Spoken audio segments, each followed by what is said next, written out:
tal? Buen día. Mi nombre es Brandon Alexis Bedoya Guzmán y mi equipo está conformado por Imanol Anguiano Tapia, Coral Castro Vázquez y Andrea Gaona Osorio. Pertenecemos a la sección 11 de quinto semestre de la Facultad de Químico-Farmacobiología y vamos a explicar el tema resonancia magnética nuclear de la materia de análisis instrumental. La espectroscopía de resonancia magnética nuclear es una técnica de elucidación estructural, aunque también se puede emplear con fines cuantitativos y en el estudio de mecanismos de reacción. Esta técnica se basa en la capacidad de absorber radiación electromagnética que presentan algunos núcleos atómicos cuando están sometidos en un campo magnético externo. Los núcleos más empleados en la elucidación estructural orgánica son el 1H y el 13C, aunque también resultan de gran interés los núcleos como el 31P, 19F y el 15N. ¿Cuál es el principio de la técnica? La técnica de resonancia magnética nuclear está basada en la existencia de propiedades magnéticas en los núcleos de los elementos químicos. Al introducir los núcleos en intensos campos magnéticos creados por potentes imanes, se comportan entonces como pequeños imanes que se orientan en el campo magnético del espectrómetro. Cada núcleo depende de las propiedades químicas y de su entorno, que nos enviará una señal de radiofrecuencia que lo caracteriza y por tanto podemos identificar la estructura de las moléculas en una muestra estudiada. Propiedades de núcleos. Absorción. Estas se basan en irradiar núcleos con la energía necesaria para que ésta sea absorbida, con lo que los que se hallan en el estado menos energético alfa pasarán al beta. No se puede aplicar a todos los núcleos, sino solo los que tienen número impar de protones o neutrones, o de ambas partículas, especialmente al hidrógeno, al carbono, al nitrógeno, al fósforo y al flúor. Cada uno de estos núcleos absorbe una frecuencia de radiación diferente. Cuando se aplica una muestra una intensidad de campo magnético pequeña, el espectro que se registra es el tipo mostrado en la imagen. Contiene un pico por núcleo magnéticamente activo de la molécula que se está analizando. Pero cuando se usa un campo magnético muy intenso, del orden de 10 teslas, y radiofrecuencias muy energéticas, el espectro anterior revela una estructura fina, que es la principal potencia de la técnica. Interpretación de los espectros de resonancia magnética nuclear de hidrógeno 1. 1. A partir de la fórmula molecular. A. Calcular el número de insaturaciones que posee el compuesto cuya estructura se requiere elucidar. Este número de insaturaciones puede indicar la presencia de anillos dobles o triples enlaces. El número de insaturaciones se calcula según la siguiente expresión. B. Relacionar las áreas de integración de los picos con el número de totales de protones de la estructura para obtener el número de protones que representa cada pico individual.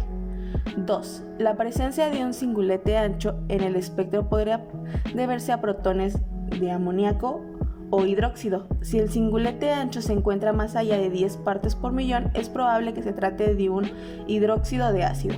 3. Las señales entre 10 y 9 delta son indicativas de la presencia de un aldehído. 4. Las señales que aparecen entre 8 y 7 indican la presencia de un anillo aromático. 5. La señal entre 6 y 5 delta indica la presencia de protones olefínicos. Mediante el valor de la constante de acoplamiento se puede deducir si la olefina es cis o trans.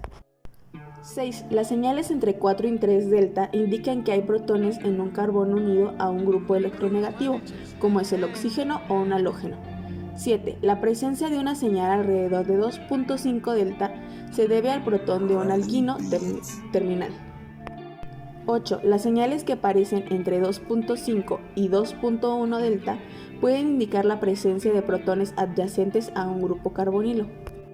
Espectroscopía de resonancia magnética nuclear de carbono 13. La resonancia magnética nuclear de carbono 13 es complementaria a la de hidrógeno 1. Esta última técnica se utiliza para reducir la estructura del esqueleto carbonado observando los entornos magnéticos de los átomos de hidrógeno, mientras que la espectroscopía de resonancia magnética nuclear de carbono 13 determina el entorno magnético de los átomos de carbono. Funcionamiento del equipo. A continuación, se muestra de forma esquemática los principales componentes de un equipo para medidas de resonancia magnética nuclear. Como se observa, el espectrómetro de resonancia magnética nuclear consta de 4 partes. 1. Un imán estable con un controlador que produce un campo magnético preciso. 2. Un transmisor de radiofrecuencias capaz de emitir frecuencias precisas. 3. Un detector para medir la absorción de energía de radiofrecuencia de la muestra. 4. un ordenador y un registrador para realizar las gráficas que constituyen el espectro de resonancia magnética nuclear. Para obtener un espectro de resonancia magnética nuclear, se coloca una pequeña cantidad del compuesto orgánico disuelto en medio mililitro de disolvente en un tubo de vidrio largo que se sitúa dentro del campo magnético del aparato. El tubo con la muestra se hace girar alrededor de su eje vertical. En los aparatos modernos, el campo magnético se mantiene constante mientras un breve pulso de radiación excita a todos los núcleos simultáneamente. Como el corto pulso de radiofrecuencia cubre un amplio rango de frecuencias, los protones individualmente absorben la radiación de frecuencia necesaria para entrar en resonancia, cambiar de estado de spin. A medida de que dichos núcleos vuelven a su posición inicial, emiten una radiación de frecuencia igual a la diferencia de energía entre estados de spin. La intensidad de esta frecuencia disminuye con el tiempo a medida que todos los núcleos vuelven a su estado inicial. Un ordenador recoge la intensidad respecto a tiempo y convierte dichos datos en intensidad respecto a frecuencia. Esto es lo que se conoce con el nombre de transformada de Fourier. Un espectro de transformada de Fourier puede registrarse en 2 segundos utilizando menos de 5 miligramos de muestra. Bien, y con esta breve explicación es como damos por terminada la exposición del tema resonancia magnética nuclear. Esperamos haya sido de su agrado y muchas gracias por su atención.